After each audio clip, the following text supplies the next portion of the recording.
اور جس کو آل محمد انتخاب کریں وہ کون سی ہستی ہے نگاہ زہرا نے معصوم کر دیا ہے مجھے، قسم خدا کی زمانوں سے کامیاب ہوں میں، قسم خدا کی توجہ رکھیں، زمانوں سے کامیاب ہوں میں، قسم خدا کی زمانوں سے کامیاب ہوں میں، قسم خدا کی زمانوں یہ بھی فضا کیا کہہ رہی ہے؟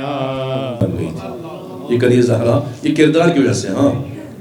اور جناب فضا قرآن سے ہٹ کے بات نہیں کرتی تھی، تو جب سوال ہوتا یہی کہتی تھی جب جناب زہرا موجود تھی ظاہراً تو ان کے قول و فعل کو دیکھتی تھی، ان کے بعد میں قرآن ناطق کو دیکھ کے باتیں کرتی تھی، یعنی قرآن کے مطابق یا صامت کے مطابق یا ناطق کے مطابق۔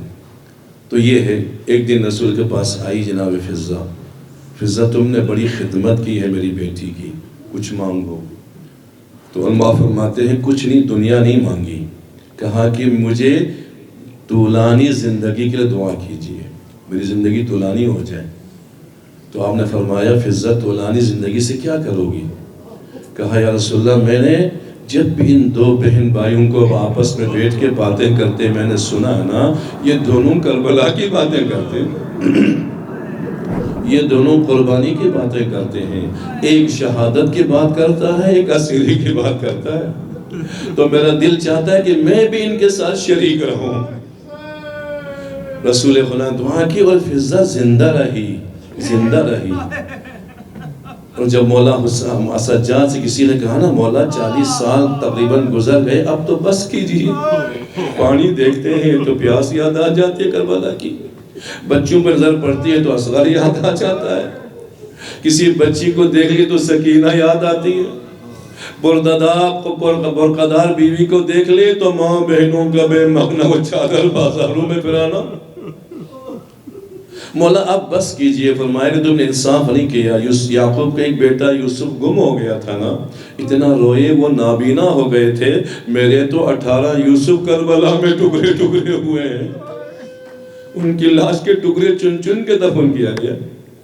مولا سب سے زیادہ مصیبت کہاں آئی تو یہ جملہ بڑا سخت تھا مولا کے لیے، آہ بھر کے فرمایا الشام الشام الشام۔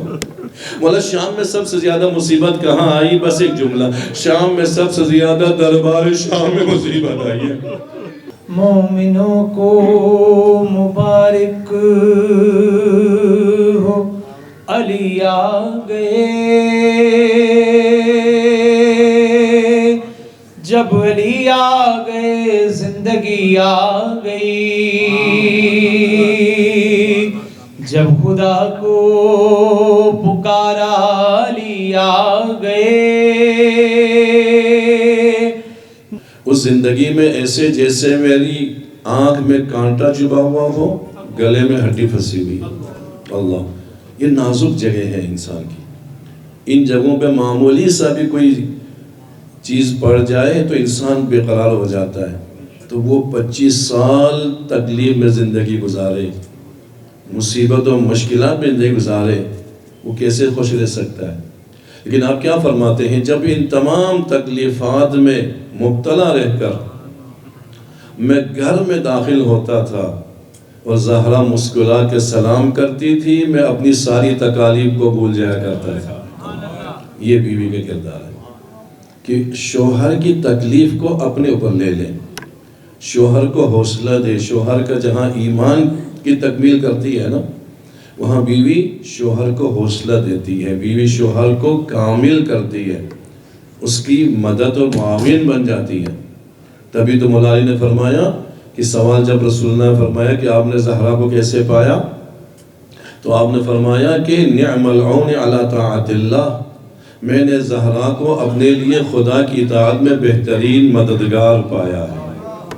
یہ بیوی کا کردار ہے۔ اس کے بعد عورت کا تیسرا کردار جو سب سے اہم ہے وہ ماں کا کردار ہے۔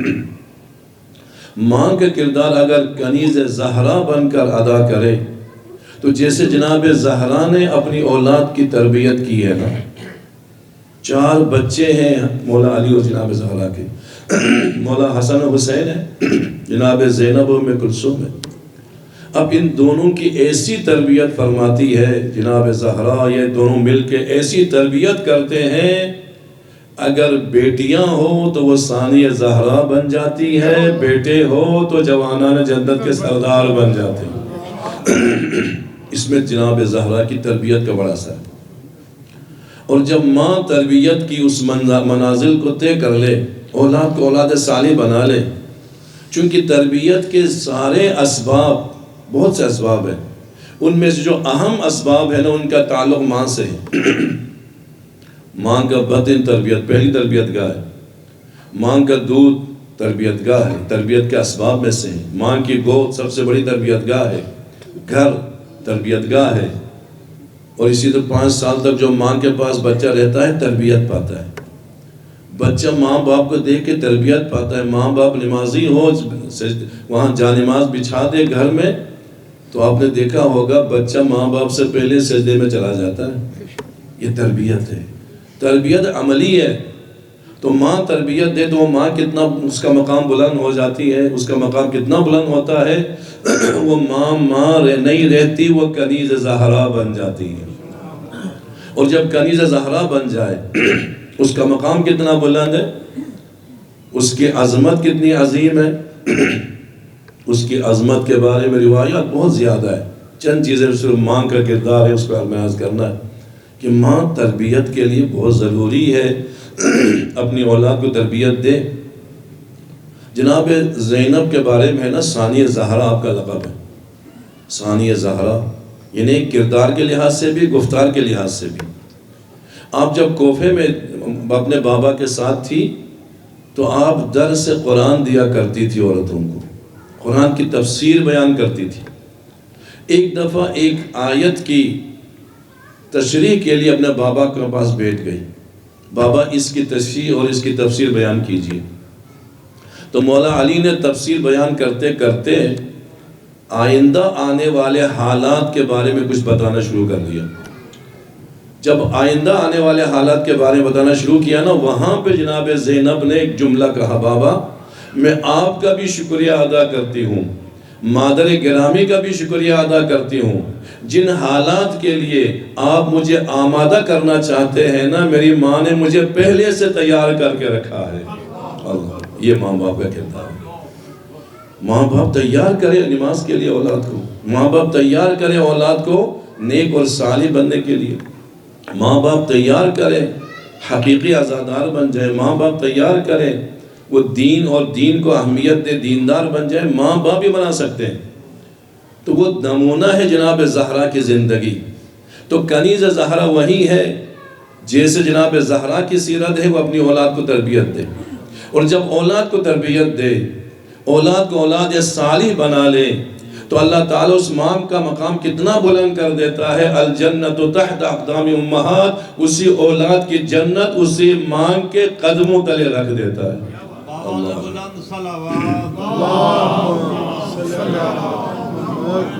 اویس قرنی کا نام آپ نے سنا ہوگا، بہت سے واقعات ہیں، لیکن مختصر ایک جملہ عرض کروں گا۔ ماں کی وجہ سے اس کا مقام کتنا بلند ہو جاتا ہے۔ ماں کی وجہ سے وہ اصحاب میں سے نہیں ہے، تابعین میں سے ہے۔ رسول اللہ کی زیارت کے لیے آیا تھا، لیکن زیادہ نہیں ہو سکی، لیکن سن کے اسلام قبول کیا۔ کسی نے رسول اللہ سے سوال کیا کہ آپ کے جو اصحاب ہیں، ان میں سے کوئی بہتر ہے، افضل ہے؟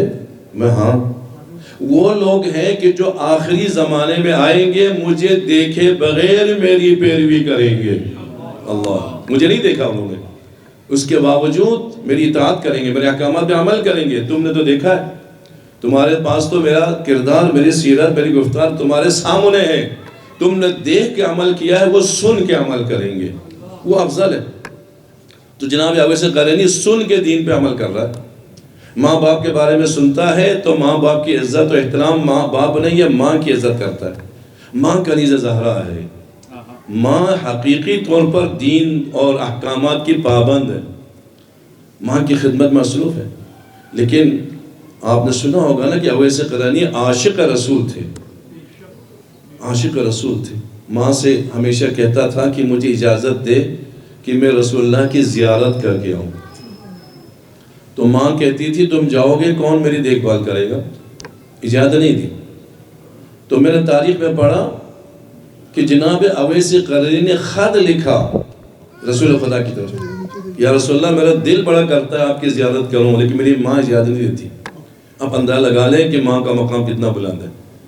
لیکن ہر ماں نہیں, ہاں جو اپنی ذمہ داری ادا کرے, ہر ماں نہیں جو جناب زہرا کنیز بن کر اولاد کی تربیت کرے, اس کا مقام آپ کو اولاد کی تربیت کرے. تو اویس قرنی جو ہے وہ چرواہا نہیں رہتا, رسول خدا کا محبوب بن جاتا ہے. یہ ماں کی تربیت کا اثر ہے. تو بس کہا کہ مجھے اجازت دے, میری ماں مجھے اجازت نہیں دیتی, میں کیا کروں, زیارت کا شوق بہت ہے. جیسے ہم اب دیکھیں اندازہ لگا لیں, ہم تو قبر مطہر کی زیارت کے لیے کتنے بےتاب رہتے ہیں. مدینہ جائیں تو ہم کہتے ہیں یہیں پہ رہ جائیں, یہیں پہ مر جائیں, آگے نہ جائیں, واپس نہ جائیں. اسی طرح کربلا, شام, باقی جو مقامات مقدسات ہیں. اب وہاں پہ خود رسول کے چہرے اقدس کی زیارت ہے, کتنا ثواب, کتنا اجر. خط لکھا تو جناب ام سلمہ بیان فرماتی ہے کہ جب خط آیا رسول خدا نے خط پڑھا, خط پڑھ کے ہر کام روک کر اس کے خط کا جواب دیا رسول خدا نے. اللہ, اندازہ لگا لے اس کا مقام کتنا بلند ہے. ماں کی وجہ, تربیت کی وجہ سے, اولاد صالح ہونے کی وجہ سے, سن کے اسلام پہ قبول کرنے, عمل کرنے کی وجہ سے رسول اللہ نے خط لکھا. وہ خط کا خلاصہ یہ ہے, اویس قرنی اگر تم میری زیارت کے لیے مدینہ آنا چاہتے ہو نا, اب مدینہ نہ آؤ, اپنے گھر میں اپنی ماں کی زیارت کرو, یہی میری زیارت ہے. اللہ اکبر. کنیز زہرا کا مقام تو سمجھا آپ نے کتنا بلند ہے. رسول اللہ کا تیری ماں کی زیارت میری زیارت ہے, تم ماں کی زیارت نہیں کر رہے ہو, میری زیارت کر رہے ہو. اندازہ لگا لے. اب رسول اللہ کی زیارت کا کوئی اندازہ لگا سکتا ہے کتنا اجر ہے, کتنا ثواب ہے. جناب ابو ذر غفاری اور سلمان فارسی مولا علی کے ساتھ خانہ کعبے میں بیٹھے ہوئے, لیکن ابو ذر ہمیشہ سلمان کی حرکتوں پہ نظر رکھتے تھے. کیا کرتے ہیں, بڑا مقام ہے, من اہل بیت کی منزل پر ہے, کوئی عام ہستی نہیں ہے. تو ایک مرتبہ ابو ذر نے دیکھا کہ سلمان یا تو کعبے کی طرف دیکھتے ہیں یا علی کے چہرے کی طرف دیکھتے ہیں, تیسری طرف نہیں دیکھ رہے ہیں. کہا سلمان میں بھی بیٹھا ہوں, دوسرے تیسرے بھی ہے, تم یا علی کو دیکھتے ہو یا کعبے کو دیکھتے ہو. کہا تم نے سنا نہیں میرے نبی نے کیا فرمایا, النظر الى الکعبۃ عبادہ والنظر الى وجہ علی عبادہ. کعبے کی طرف دیکھنا عبادت ہے اور علی کے چہرے کی طرف دیکھنا عبادت ہے. تو میں اپنا وقت ضائع نہیں کرتا, کبھی کعبے کی طرف دیکھ کے عبادت کرتا ہوں, کبھی ابھی علی کے چہرے کی طرف دیکھ کے عبادت. اللہ. تو بس اندازہ لگا لے کہ علی کون ہے. علی وصی رسول ہے, علی جانشین رسول ہے, علی نائب رسول ہے, علی شاگرد رسول ہے, علی مدینۃ العلم کا دروازہ ہے, مدینۃ العلم نہیں ہے. انا مدینۃ العلم و علی البابها. علی حکمت کا کہ گھر کا دروازہ ہے, یعنی ہر لحاظ سے رسول سے چھوٹے ہیں علی, لیکن جب علی رسول کے شاگرد ہے, ان کی زیارت کا مقام اتنا بلند ہے تو استاد کا مقام کتنا بلند ہوگا. اللہ اکبر. یہاں ایک جملہ عرض کروں, کسی نے ہمارے ایک عالم سے سوال کیا اور وہی ان کا جواب میں آپ کو دیتا ہوں. انہوں نے کہا کہ تم لوگ علی کی باتیں کرتے ہو, رسول اللہ کی بات نہیں کرتے. جب رسول اللہ خاتم الانبیاء ہے, افضل الانبیاء ہے, رحمت العالمین ہے, علی شاگرد رسول اللہ کے, علی نائب رسول اللہ کے, تو علی کی بات زیادہ کرتے ہو, رسول اللہ کی بات زیادہ کیوں نہیں کرتے؟ تو ہمارے عالم کا جواب یہ ہے کہ ہم علی کے فضائل بیان کر کے مقام رسول کو بیان کرنا چاہتے ہیں. کیوں؟ اس لیے کہ جب اس شاگرد کا مقام اتنا بلند ہے تو استاد کا مقام کتنا بلند ہوگا.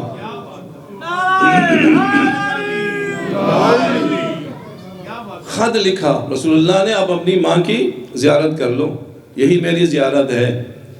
لیکن انسان کے دل میں جو شوق ہے نا, وہ شوق پورا کیے بغیر اس کو سکون نہیں ملتا. اویس قرنی نے کہا کہ مجھے جانا ہے, اجازت دو. آخرکار کی طرف سے آپ سب حضرات کا شکریہ ادا کرتا ہوں کہ آپ مصیبت کی اس گھڑی میں ہمارے غم میں شامل ہوئے اور مغفرت کے لیے، دعائے مغفرت کے لیے یہاں پہ تشریف لائے۔ ابھی قبلہ مولانا جناب فرمان علی نجفی صاحب جو ہیں وہ خطاب فرمائیں گے، فضائل و مصائب اہل بیت بیان کریں گے، اور آخر میں قبلہ مولانا حجت الاسلام سید حسنین موسوی صاحب جو ہیں وہ دعائے خیر فرمائیں گے۔ بر حبیب خدا و ختم الانبیاء بلند تر صلوات۔ اس عبادت میں اپنی شمولیت کرنے کے لیے ایک ربائی میں پیش کر رہا ہوں اور اس کے بعد قبلہ خطاب فرمائیں گے۔ وہ سلام کر تو حسین پر کہ بہشت جس کا صلہ ملے، وہ سلام کر تو حسین پر کہ بہشت جس کا صلہ ملے، یہ طلب تو اپنی طرف سے ہے ادھر سے دیکھیں ہیں کیا ملے، جو در حسین کا ہو مکین ہو اسے رسائی علی تلک، جو در حسین کا ہو مکین ہو اسے رسائی علی تلک، جو علی ملے تو نبی ملے، جو نبی ملے تو خدا ملے۔ نعرہ صلوات۔ الہی بمحمد وعلی والفاطمہ والحسن والحسین وتسعة المعصومین من ذریة الحسین علیہ السلام۔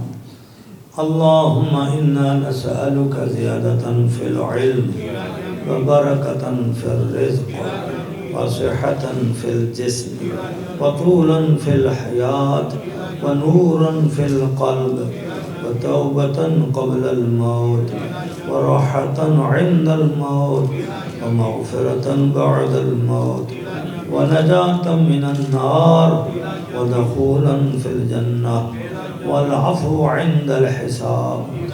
اللهم اغفر للمؤمنين والمؤمنات والمسلمين والمسلمات الأحياء منهم والأموات، تابع بيننا وبينهم بالخيرات إنك مجيب الدعوات، إنك على كل شيء قدير برحمتك يا أرحم الراحمين۔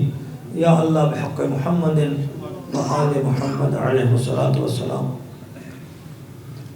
برادر محترم آغا گل محمد مرزا صاحب کی اہلیہ کے لیے جو تلاوت قرآن کریم، جو مجلس عزا، جو گریہ بقائے اہل بیت ہوا ہے، آغا صاحب نے پڑھا ہے، آپ لوگوں نے جو فاتحہ پڑھا ہے اور نیکیاں ہیں، یا اللہ ان تمام کے ثواب کا ہدیہ خدمت محمد و آل محمد علیہ السلام کے وسیلہ سے مرحوموں کے نامہ اعمال میں ایصال کرتے ہیں۔ یا اللہ ان کے نامہ اعمال میں ان تمام اعمال خیر کو درج فرما، ان کے درجات کو